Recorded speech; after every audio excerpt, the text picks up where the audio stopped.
Hoje eu tenho duas histórias para você.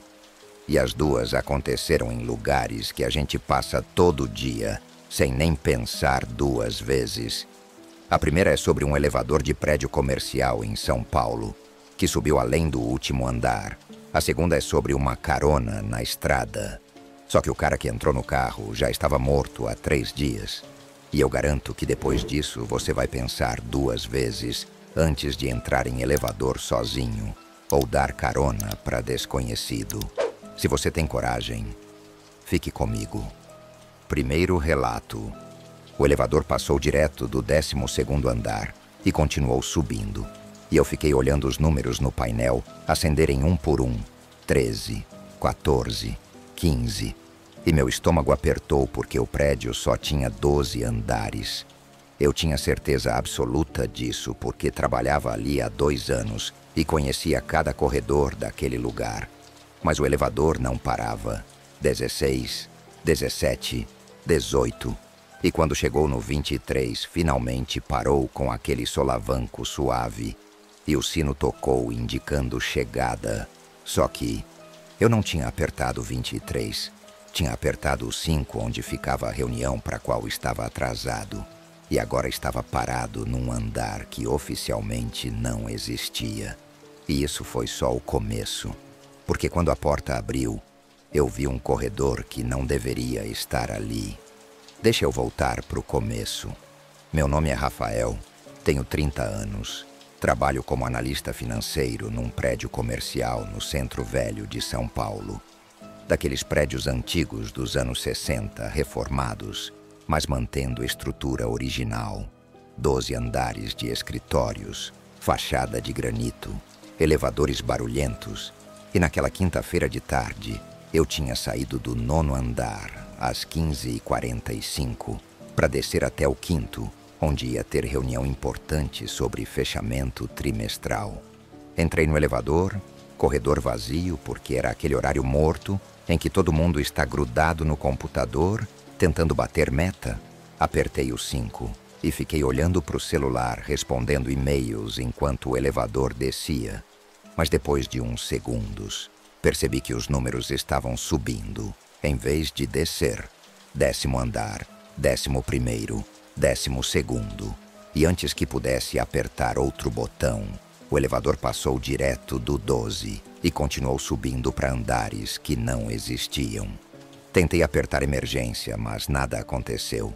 O elevador continuou subindo suave, como se funcionasse perfeitamente normal. 13, 14, 15. E comecei a suar frio porque era impossível. Fisicamente impossível. O prédio tinha 12 andares. Eu via a fachada todo dia. Contava as janelas. Eram 12 de altura. E depois o telhado. Não tinha como ter mais andares. Mas continuou. 16, 17, 18, 19, 20, 21, 22.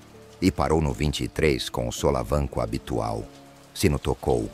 Portas começaram a abrir devagar. E fiquei ali sem saber se deveria sair ou apertar desesperadamente o térreo. Mas a curiosidade foi mais forte que o medo. Então, saí. O corredor à minha frente era idêntico aos outros andares do prédio.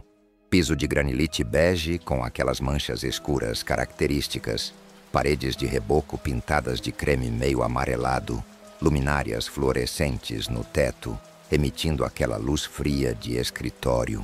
Portas de madeira escura de cada lado do corredor, com aquelas placas de acrílico, onde normalmente ficam escritos os nomes das empresas. Mas todas as placas estavam em branco ou faltando. E o ar tinha um cheiro estranho de mofo e papel. Velho, como se ninguém abrisse aquelas janelas há décadas. O corredor estava vazio e silencioso de um jeito que não era normal, porque mesmo nos andares mais vazios do prédio, sempre tem barulho de ar-condicionado, ou de alguém falando ao telefone, ou de cadeira arrastando. Mas ali tinha um silêncio completo e pesado, que fazia você perceber o som da própria respiração. E as luzes fluorescentes piscavam ocasionalmente daquele jeito irritante que luz velha pisca quando está quase queimando. Virei para trás para apertar o botão do elevador e descer dali, mas as portas já tinham fechado. E o elevador tinha ido embora. Apertei o botão de chamar, mas nada aconteceu. A setinha não acendeu. O elevador não voltou. Então fiquei ali parado, no corredor do 23º andar impossível, sem saber exatamente o que fazer. Comecei a andar pelo corredor devagar, pisando de leve como se tivesse medo de fazer barulho. E conforme passava pelas portas, ia olhando pelas janelas de vidro fosco, que algumas tinham, e através do vidro embaçado, dava para ver que os escritórios tinham móveis, mesas, cadeiras, arquivos, como se as pessoas tivessem simplesmente levantado e ido embora no meio do expediente e nunca mais voltado. A primeira porta que tentei abrir estava trancada, a segunda também, mas a terceira cedeu quando girei a maçaneta e abriu com um rangido alto que ecoou pelo corredor vazio. E dentro tinha um escritório pequeno com 3 mesas dispostas em L, computadores antigos daqueles monitores de tubo que ninguém usa mais há 15 anos, calendário na parede marcando abril de 2007, pilhas de papéis e documentos sobre as mesas, como se alguém estivesse trabalhando ali ontem. Mas a camada de poeira, sobretudo, era grossa o suficiente para ver que ninguém mexia naquilo há muito tempo. Me aproximei de uma das mesas e peguei um dos documentos. Era um relatório financeiro da construtora Almeida e Filhos, data de março de 2007, números datilografados em formulário carbono. E tinha também uma agenda de telefone aberta mostrando anotações à mão, com nomes e ramais internos, e uma caneta Bic azul ainda sobre a mesa, como se a pessoa tivesse acabado de largar ela ali. Saí daquele escritório e tentei outra porta mais à frente. Essa abriu em uma sala maior. Parecia sala de reuniões. Mesa comprida no centro com 8 cadeiras ao redor. Lousa branca na parede, ainda com marcas apagadas de canetão. Projetor antigo de slides pendurado no teto. E tinha copos de café sobre a mesa. Café ressecado no fundo dos copos, formando aquela crosta marrom escura. E quando olhei dentro de um dos copos, vi que tinha bolor crescendo ali dentro. Foi nessa hora que percebi o que aquele lugar era. Não era um andar fantasma, ou uma dimensão paralela, ou algo sobrenatural assim. Era um andar real, que tinha sido fechado e abandonado, e de alguma forma esquecido, lacrado, quando reformaram o prédio anos atrás. E as pessoas que trabalhavam ali simplesmente foram mandadas embora ou transferidas. E os escritórios ficaram exatamente como estavam no último dia de funcionamento. Mas isso não explicava como o elevador tinha conseguido subir até ali, se o andar estava lacrado. Não explicava como as luzes ainda funcionavam, se ninguém pagava conta de energia daquele espaço há quase 20 anos. Não explicava por que o ar tinha aquele cheiro de mofo, mas ainda circulava por algum sistema de ventilação ativo. Continuei andando pelo corredor, passando por mais portas, algumas trancadas e outras abertas. E todos os escritórios tinham a mesma aparência de abandono súbito. Pessoas trabalhando normalmente. E de repente tudo parou. E elas foram embora. E nunca mais voltaram. E quanto mais eu via, mais desconfortável ficava. Porque tinha algo muito errado naquela cena toda. Era diferente de um prédio abandonado normal, onde vândalos entram e roubam coisas e picham paredes. Aquilo estava preservado demais, intocado, como se fosse uma cápsula do tempo hermeticamente fechada. Cheguei no final do corredor, onde tinha uma porta dupla de madeira mais elaborada que as outras, provavelmente sala da diretoria. Tentei abrir, mas estava trancada. E foi quando estava ali parado na frente daquela porta que escutei um barulho vindo de algum lugar do corredor atrás de mim. Um barulho de cadeira arrastando no chão. Aquele rangido característico de cadeira de escritório, com rodinhas se movendo sobre piso duro. Virei rápido, mas o corredor estava vazio. Luz fluorescente piscando na mesma frequência irritante.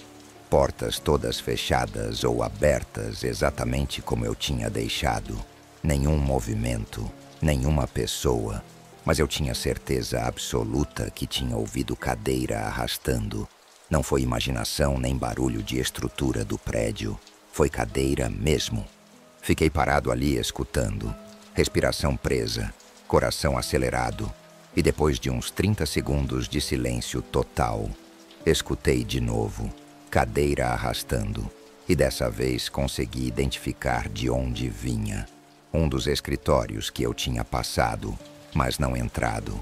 Terceira porta do lado esquerdo. Caminhei devagar de volta pelo corredor em direção àquela porta, e conforme me aproximava, o barulho ficava mais claro. Não era só cadeira arrastando, tinha também barulho de papel sendo folheado, de gaveta abrindo e fechando, de alguém trabalhando ali dentro.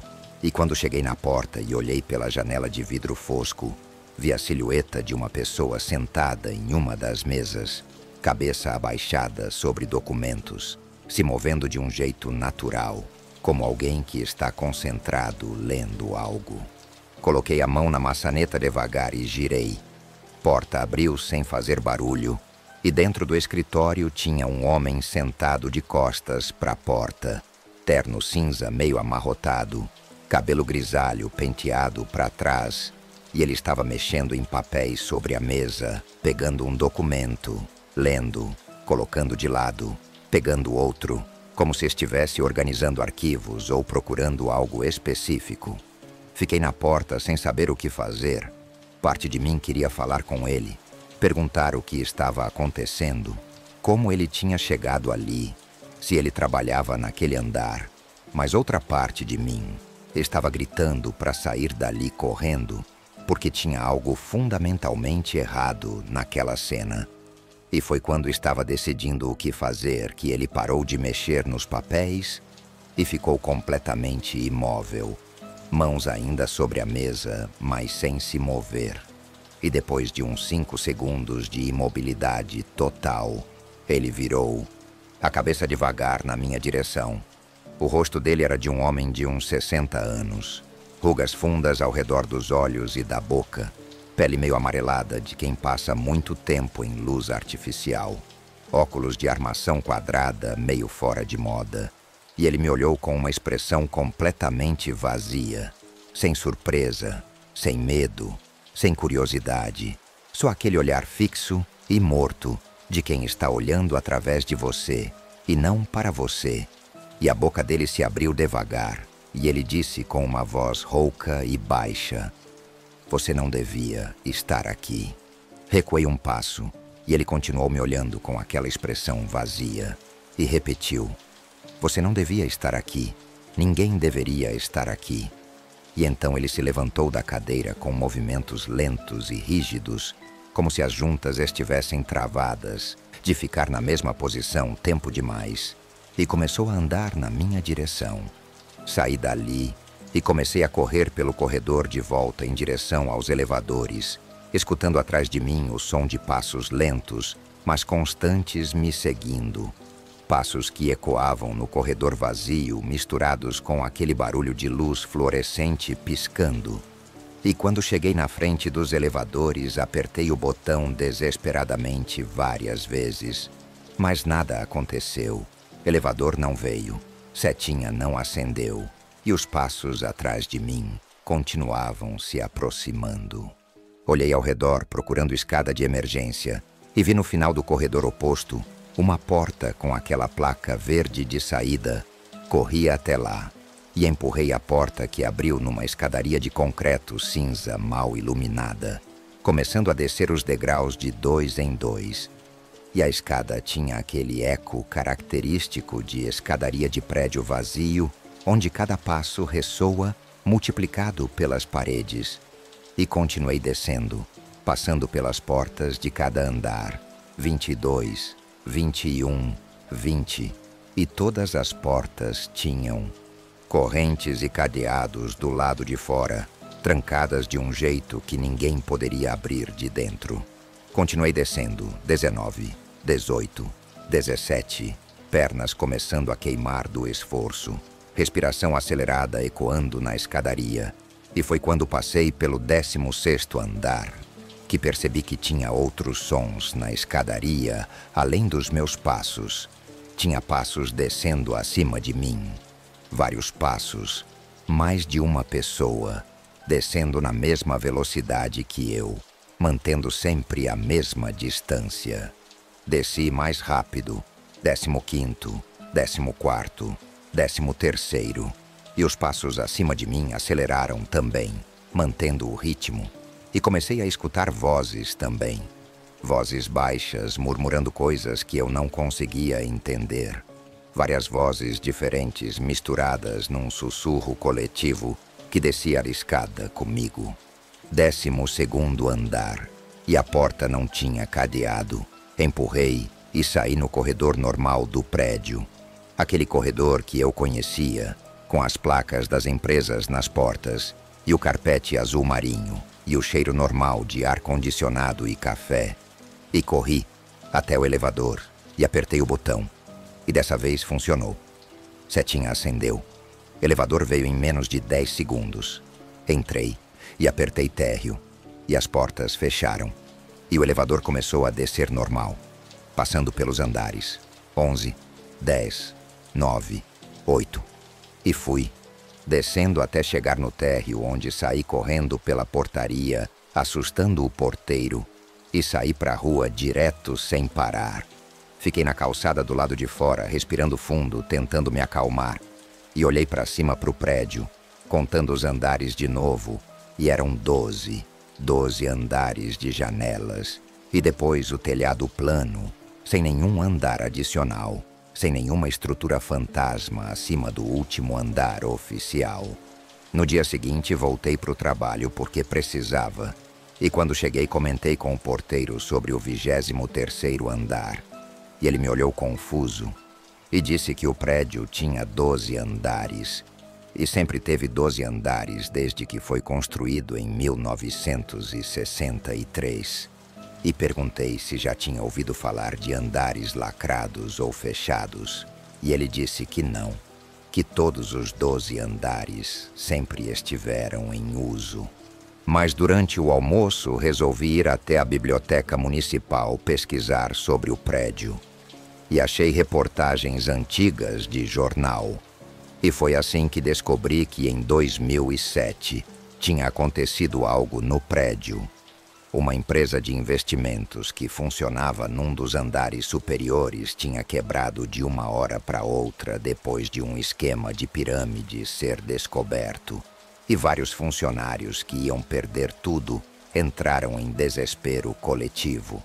E num dia de abril de 2007, exatamente o mês que estava no calendário que eu tinha visto, 12 funcionários subiram até o último andar e se trancaram numa das salas e cometeram suicídio coletivo com monóxido de carbono.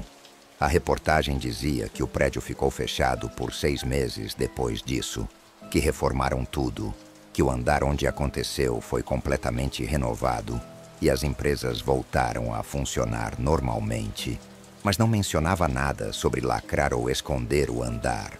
Oficialmente aquilo tinha sido só uma tragédia que foi resolvida com reforma e o prédio voltou ao normal. Mas eu sei o que vi. Sei que subi até um andar que não deveria existir. Vi aqueles escritórios abandonados, preservados, exatamente como estavam em 2007. Vi aquele homem me olhando com aqueles olhos vazios. Escutei aquelas vozes na escadaria descendo atrás de mim. E desde então eu uso a escada para subir e descer no trabalho. Nunca mais entrei naquele elevador, porque tem lugares que são lacrados por um motivo.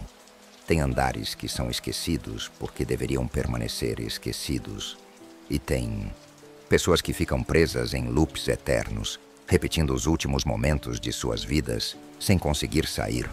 E eu não quero voltar lá e descobrir se uma hora eu também vou ficar preso naquele 23º andar, que oficialmente não existe, mas que está ali, esperando, sempre esperando alguém apertar o botão errado. E é nessa hora que você percebe Ele não devia estar ali. Se você está sentindo aquele desconforto que eu senti lendo essa história, deixa o like aí e me diz, você usaria esse elevador de novo depois disso? Segundo o relato, a chuva estava caindo tão forte que os limpadores do para-brisa trabalhavam no máximo, e mesmo assim, eu mal conseguia ver a estrada à frente.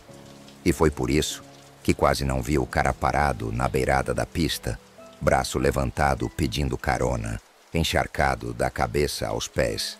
E meu primeiro instinto foi passar direto, porque dar carona para desconhecido em rodovia no meio da noite é pedir para dar problema.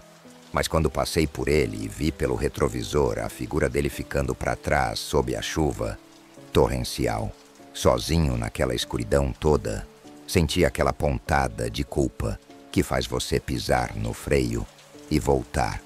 E isso foi a pior decisão que eu poderia ter tomado, porque 3 dias depois eu vi a foto dele no jornal, na seção de obituário, e a data de falecimento era de 4 dias atrás.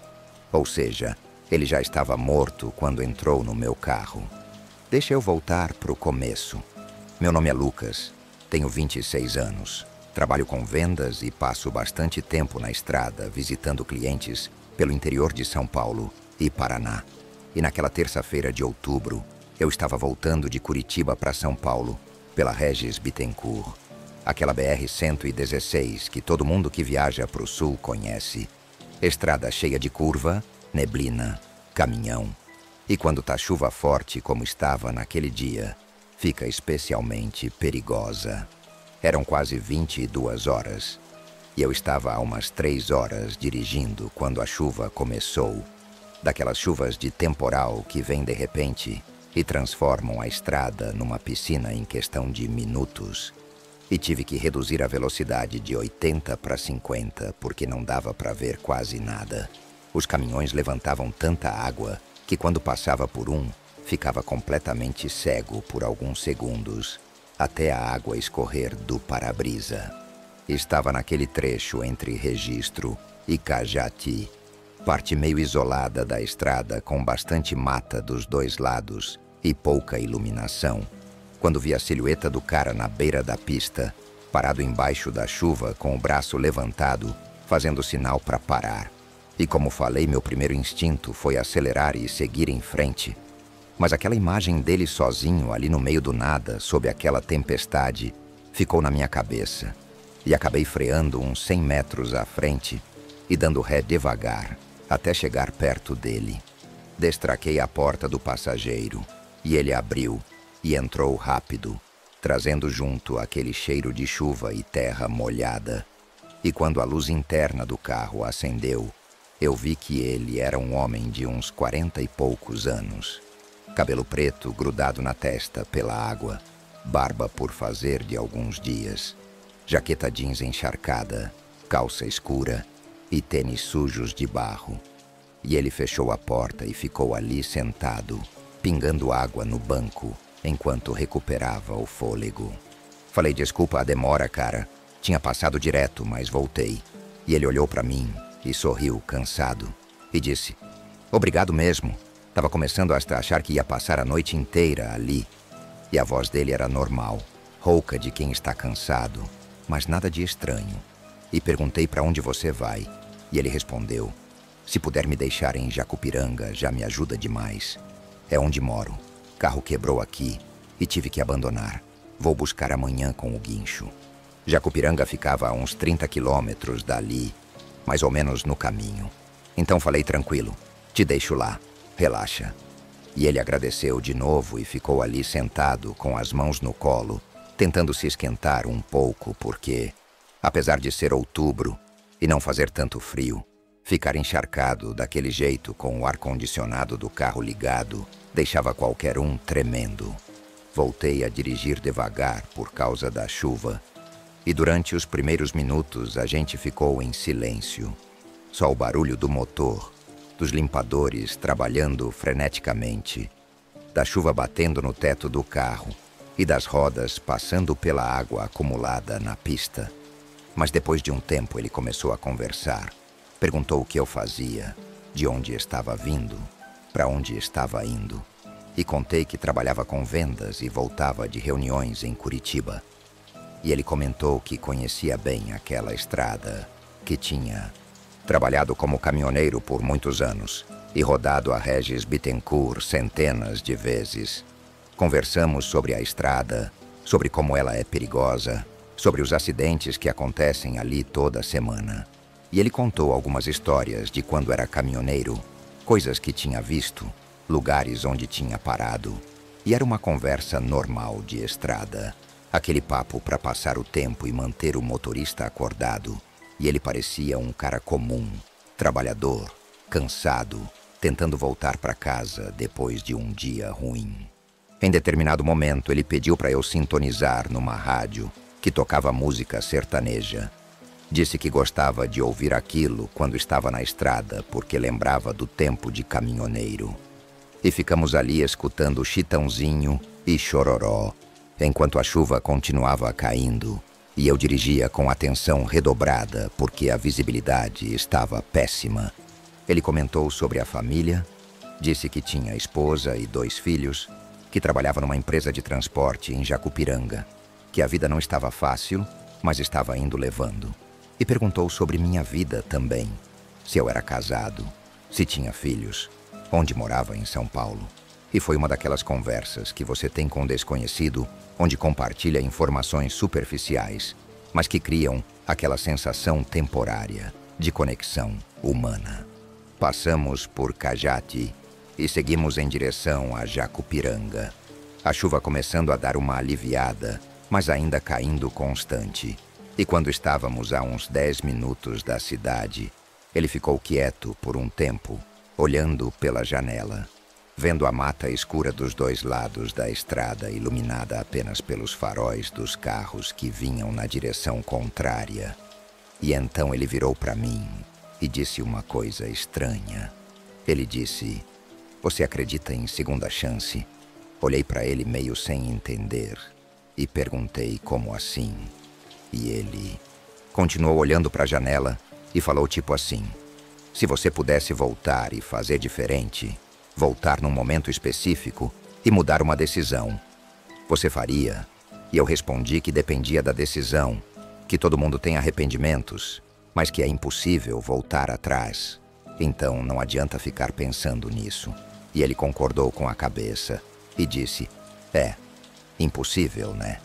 Mas às vezes a gente fica preso pensando no que poderia ter sido diferente." Fiquei sem saber direito o que responder, então só concordei e seguimos em silêncio, até chegar na entrada de Jacupiranga. E perguntei onde exatamente ele queria descer, e ele indicou um posto de gasolina logo na entrada da cidade.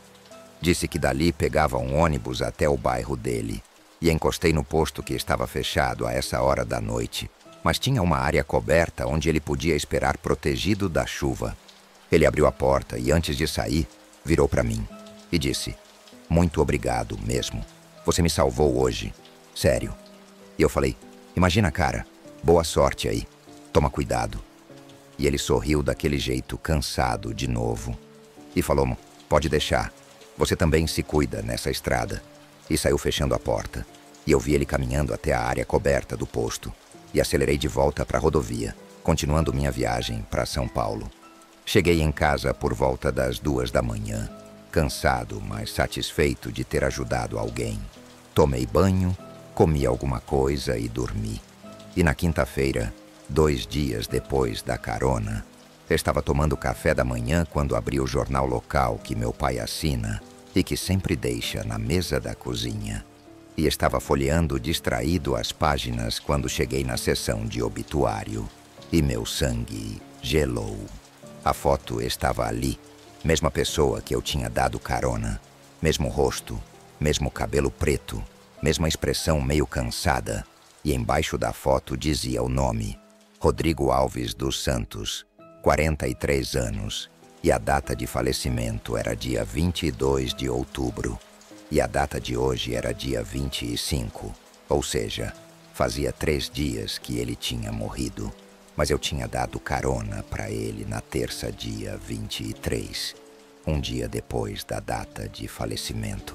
Fiquei olhando para a foto, tentando processar aquilo, achando que devia estar confundindo pessoas, que não podia ser a mesma pessoa, mas era exatamente o mesmo rosto, as mesmas feições. Não tinha erro possível. E li o texto do obituário que dizia que Rodrigo Alves dos Santos, motorista de caminhão, faleceu em acidente de trânsito na BR-116, na altura de Jacupiranga. Deixa esposa e 2 filhos. Velório aconteceu dia 23 e enterro dia 24 no cemitério municipal. As mãos começaram a tremer segurando o jornal e meu estômago embrulhou porque a informação não fazia sentido. O cara tinha morrido dia 22 em acidente na estrada perto de Jacupiranga. Foi velado dia 23 e enterrado dia 24. Mas eu tinha dado carona para ele no dia 23, no mesmo dia do velório. E ele tinha entrado no meu carro, tinha conversado comigo, tinha tocado na maçaneta da porta, tinha deixado o banco molhado. Tinha sido uma pessoa física, real, ali, comigo. Levantei e fui até meu carro, na garagem. Abri a porta do passageiro e olhei para o banco. E o banco estava seco, completamente seco, sem nenhuma marca de umidade, sem nenhuma evidência de que alguém encharcado tinha sentado ali na terça à noite. E foi nessa hora que realmente comecei a entrar em pânico. Porque significava que ou eu tinha imaginado a coisa toda, o que era impossível porque eu lembrava de cada detalhe da conversa, ou algo muito mais estranho tinha acontecido.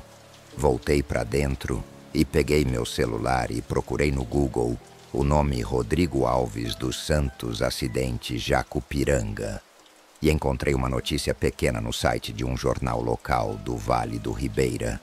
A notícia tinha 3 parágrafos e dizia que Rodrigo Alves dos Santos, 43 anos, motorista de caminhão, morreu em acidente na noite de segunda-feira, dia 22 de outubro, na BR-116, próximo a Jacupiranga, quando o veículo em que dirigia colidiu com carreta que invadiu a pista contrária em curva. Rodrigo morreu no local. Corpo foi removido pelo IML de registro. Deixa a esposa Ana Paula e filhos Mateus e Carolina. A notícia confirmava tudo. Ele tinha morrido na segunda, exatamente um dia antes de eu dar carona para ele na terça. E tinha morrido naquele trecho da estrada, perto de onde eu peguei ele.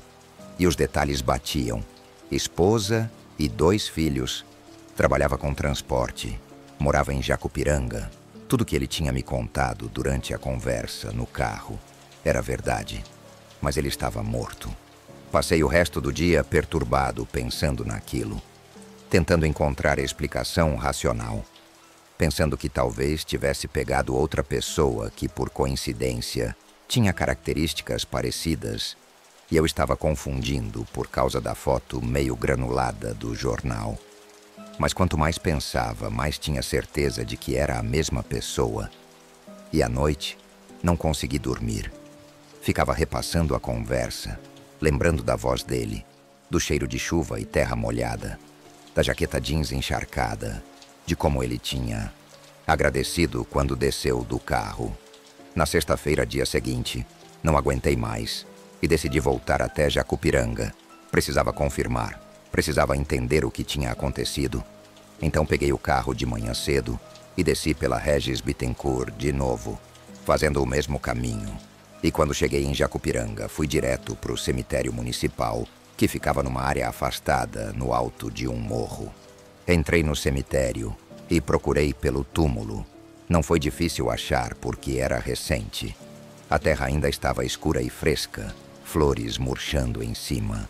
E a lápide temporária de madeira tinha o nome Rodrigo Alves dos Santos, 1981-2024, e embaixo uma frase: descanse em paz, querido pai e esposo. Fiquei ali parado, na frente do túmulo, tentando processar tudo. E foi quando estava saindo que uma mulher de uns 40 anos chegou trazendo flores novas. Ela me viu ali perto do túmulo do Rodrigo e perguntou se eu conhecia ele. E eu não sabia direito o que dizer. Então falei que tinha cruzado com ele na estrada. E ela ficou me olhando com uma expressão confusa. E depois os olhos encheram de lágrima. E ela disse: "Você também viu ele, então?" Outras pessoas falaram que viram, que deram carona, que conversaram com ele na estrada. Desde que ele morreu, tem gente aparecendo aqui, dizendo que encontrou com ele na Regis Bittencourt. Senti um frio na espinha e perguntei: "Você é a esposa dele?" E ela concordou e disse que era a Ana Paula. E que nos primeiros dias, depois do acidente, ela achou que as pessoas estavam inventando história, que era trote de mau gosto. Mas daí vieram mais relatos, motoristas diferentes, em dias diferentes, todos dizendo a mesma coisa, que tinham dado carona para um homem na estrada entre Registro e Jacupiranga, que ele estava encharcado, que conversou sobre família e trabalho, e quando mostravam foto do Rodrigo eles reconheciam na hora. Ela disse que conversou com o padre da igreja, e ele falou que às vezes quando alguém morre de forma súbita e violenta, especialmente em acidente de estrada, a alma fica meio perdida, não aceita que morreu, continua tentando voltar para casa. E talvez fosse isso que estava acontecendo com o Rodrigo, que ele estava preso naquele loop tentando chegar em casa e pedindo carona de estranhos, como sempre fazia quando o caminhão dele quebrava. Fiquei conversando com ela por mais uns 20 minutos, ela contando sobre o Rodrigo, como ele era trabalhador, bom pai, como fazia aquela estrada todo dia, durante anos, sem nunca ter se acidentado. E justo naquela noite, uma carreta desgovernada invadiu a pista dele e não teve como desviar. Ela disse que a parte mais difícil era explicar para as crianças que o pai não ia voltar, que Mateus, de 8 anos, ainda perguntava quando o pai ia chegar da viagem. Saí do cemitério com o coração apertado e dirigi de volta para São Paulo, mas dessa vez prestando atenção em cada trecho da estrada, especialmente naquela parte entre Registro e Jacupiranga, olhando para as beiradas da pista, e conforme passava pelo local mais ou menos onde eu tinha pegado ele na terça, diminuí a velocidade e olhei bem. E lá na beirada da pista, no mesmo lugar, debaixo de um sol forte de meio-dia, tinha uma pequena cruz de madeira branca fincada na terra, com um buquê de flores, murchas amarrado, marcando o local do acidente. Parei o carro no acostamento e desci, caminhei até a cruz, e quando cheguei perto vi que tinha uma foto plastificada pregada na madeira. Era o Rodrigo sorrindo, mais jovem, provavelmente foto de alguns anos atrás. E embaixo da foto alguém tinha escrito com caneta permanente: "Rodrigo, sempre em nossos corações, te amamos."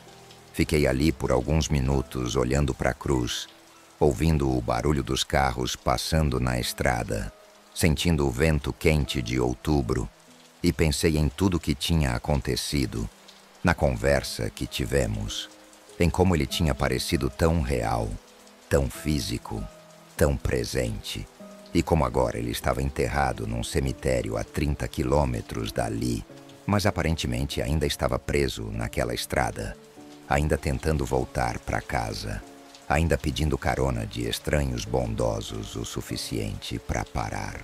Voltei para o carro e continuei a viagem.